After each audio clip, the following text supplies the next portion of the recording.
ডাকসু জাকসুতে ছাত্র দলের পরাজয়, তারেক রহমানের দেশে ফেরা নিয়ে নতুন শঙ্কা। তারেক রহমান ব্যর্থ নেতা হিসেবে প্রতিষ্ঠিত হলেন। তারেক রহমানের থিওরি, তার রাজনীতি, তার ন্যারেটিভ বাংলাদেশের সর্বোচ্চ বিদ্যাপীঠগুলো থেকে প্রত্যাখ্যাত হচ্ছে।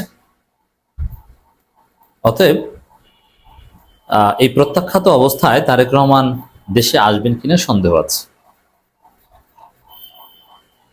তারেক রহমান দেশে আসার দুইটা কন্ডিশন তিনি নিজে ঠিক করেছেন। একটা হচ্ছে যে নিশ্চিত প্রধানমন্ত্রী হবেন এই গ্যারান্টি, এবং অমুক সময়ে নির্বাচন হবে এই নিশ্চয়তা। এজন্যে এই সামনের সপ্তাহে আসবে অথবা কয়েক সপ্তাহের মধ্যে ঈদের পর, এগুলো সব ফাও কথা। কথা হচ্ছে এইটা যে সুনির্দিষ্টভাবে অমুক তারিখে নির্বাচন হবে, এটা শতভাগ নিশ্চিত হওয়া এবং ওই নির্বাচনে তিনি জিতবেন এটা নিশ্চিত হওয়া, নইলে তিনি দেশে আসবেন না। এবং সর্বশেষ আব্দুল মিন্টুর শোনেন, বিএনপির যার টাকা পয়সা আছে তার কথা সঠিক। সঠিক বলতে তার লিঙ্ক ভালো, যার টাকা নাই সে গরিব, তার লিঙ্ক নেই। এটা বিএনপি, এটা জামাতেও অনেকটা এরকম, যে আপনার অনেক টাকা আছে, আপনি জামাতের উপর প্রভাব বিস্তার করতে পারবেন। জামাতের নেতারা আপনাকে স্যার স্যার বলবে এবং আপনার কাছে যাবে। এটা রাজনীতির বাস্তবতা। টাকা থাকতে হবে, যার টাকা আছে। হ্যাঁ, অনেকের আছে যে টাকা ছাড়াও অন্য কোয়ালিটির মাধ্যমে জামাতে ইম্পর্টেন্ট হওয়া যায় বা বিএনপিতেও যায়, কিন্তু বেসিক্যালি টাকার চাইতে শক্তি পৃথিবীতে আর বড় কিছু নেই। এই রিয়ালিটি আপনাকে মানতে হবে। এই জায়গায় আব্দুল মিন্টু ধনী মানুষ, তিনি যেহেতু বলেছেন, ঠিকই বলেছেন যে ভোটের তারিখ ঘোষণা হলে তারেক রহমান দেশে ফিরবেন। তবে যে ভোটের তারিখ ঘোষণা হবে এটা তফসিলে, ভোটের তারিখ তো তফসিলে ঘোষণা হবে। এখন পর্যন্ত বলা হচ্ছে যে 15 ফেব্রুয়ারি আগে, কারণ ভোটের তারিখ ঘোষণা হলে তারেক রহমান দেশে ফিরবেন, মানে তফসিল ঘোষণার পর। এখন ভোটের তারিখ ঘোষণা হলে কেন আসবেন? এটা কেমন রাজনীতি?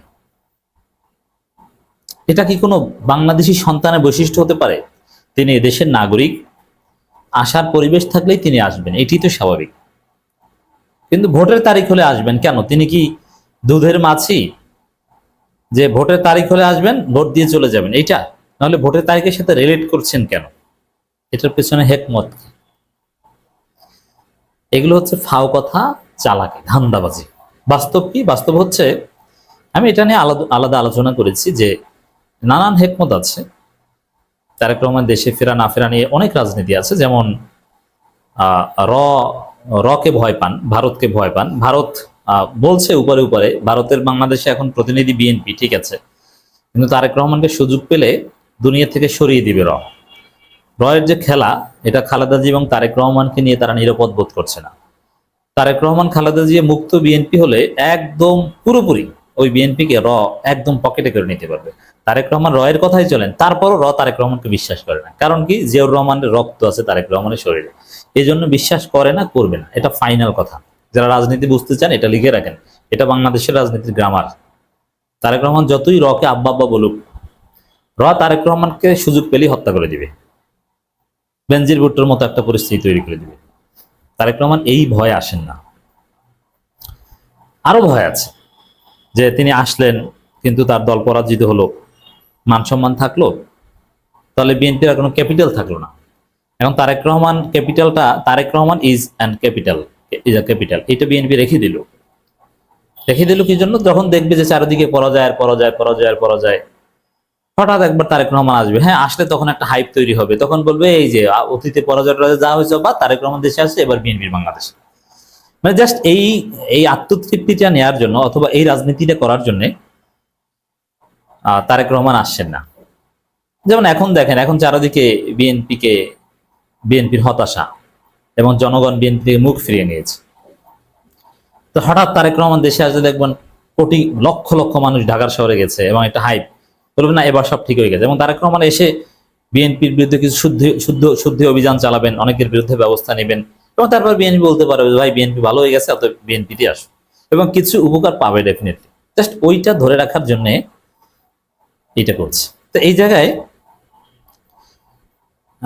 এখন যে নতুন বাংলাদেশ 24 পরবর্তী যে নতুন বাংলাদেশ, সেখানে জেনজি ভিত্তিক তারুণ্যের যে নতুন বাংলাদেশ, এই জায়গায় এইসব বাটপারি থিওরি আসলে চলবে কিনা এটাও একটা সন্দেহ। যেমন বিএনপি চাঁদাবাজি করবে, ঘুষ খাবে, সন্ত্রাসী করবে, ধর্ষণ করবে, নারীদের ইপটিজিং করবে, নারীদের বেশিং করবে, স্লাট শেমিং করবে, চরিত্রগত ভোট চুরি করার চেষ্টা করবে, এবং সেই চোরকে, বিএনপির কেন্দ্রীয় নেতাকে জনগণ দড়ি দিয়ে বেঁধে রাখবে।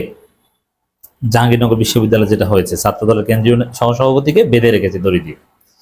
মানে এরকম যখন হবে, তখন এই পরিস্থিতিতে মানে সে আগের মতো জাস্ট ফাও জাগার উপর হাইপ, যাক তারেক রহমান এসেছে এবার কিছু হবে, এটা সম্ভবত চলবে না।